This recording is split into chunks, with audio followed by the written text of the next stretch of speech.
Kevin, did you see that the Marlins made a couple years before spring training? They traded away two of their top pitchers, Edward Cabrera and Ryan Weathers. I did see that. Thanks to you. No, I'm just kidding. Of course. No, I did. It's amazing. There's a lot of moves going on in baseball. I know we're going to talk about Nolan Arenado later in the show and maybe a little bit in the side topics, but yeah, a lot of baseball moves going on, including your team. Yeah, Arenado getting traded is a big deal. But obviously trading Edward Cabrera to the Chicago Cubs, we wanted so one of the returns to the Marlins was outfield prospect Owen Casey, Cubs number one prospect. So earlier in the season, about midway through the season, right before the trade deadline, the Marlins wanted Owen Casey, but could not get a deal done because the Cubs wanted Sandy Alcantara, and I guess they changed their mind. They got it done with Edward Cabrera. But let's talk about the other guy as well. Why Ryan Weathers going to the Yankees for four high-end prospects, which I mean, the Marlins they have a lot of pitching depth, so I feel like getting rid of these two guys, especially for a lot of value in prospects, is really good. Obviously prospects don't always pan out, but I kind of feel like these prospects will. Some of them at least. Yeah, I on this deal, I usually can't stand like teams selling like this, but on this deal, I do understand it. You've got Edward Cabrera, which I like this one a little bit less because I saw Owen Casey was batting like under 200 last year, but I did not know he was the Cubs' number one prospect. So I think that definitely makes things a little more promising. I think he's only like 22 or 23, so room to grow there for Yeah. sure. That I view that one a little bit better than what I thought going into the show. So you trade Edward Cabrera. Nothing against him. He's been a very good starting pitcher, and he'll probably be slot in nice as like a 3 or 4 starter for the Cubs.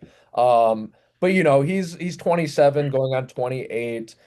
His best season's like a 3.5 ERA. I don't think the Marlins are. It's not like a Christian Yelich type trade. Like they're not missing out on that much. But hopefully Casey does a little bit better than Luis Brinson did. No offense, Jake, but I think we remember how that one turned out. And then the Ryan Weathers one, yeah, I like that one too. I think Ryan Weathers, you also got a bullpen piece. Again, he's been good, but his ceiling is sort of like a 3.5 ERA.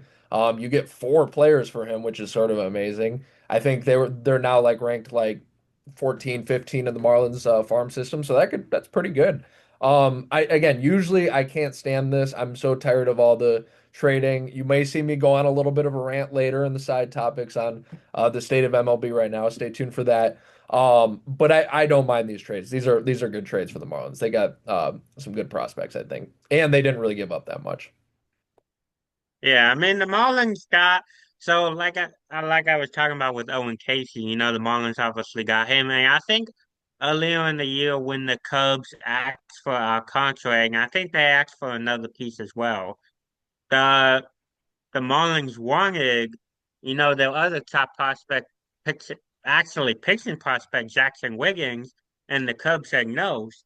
So that's why the deal didn't go through in the middle of the season. But you look at this deal, Edward Cabrera goes to Chicago, and they still don't get Jackson Wiggins.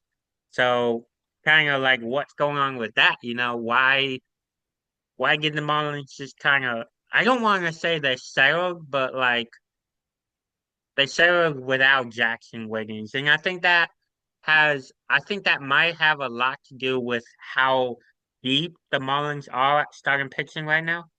I mean, you got two left-handers in the minor leagues right now who might be ready for opening game next year, and Thomas White and Robbie Snelling. Yeah, oh, Jay criticizing the Marlins. I did not have that on my bingo card today.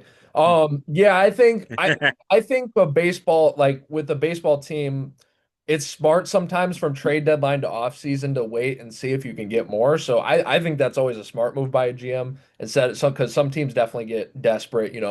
They're 10, 15 games above 500. They want to compete, so they just take whoever. And that's not smart sometimes. So, but it is confusing why they didn't end up getting the guy that they wanted. But hey, we'll see what happens with Owen Casey. That's a little more promising than I thought coming into this topic.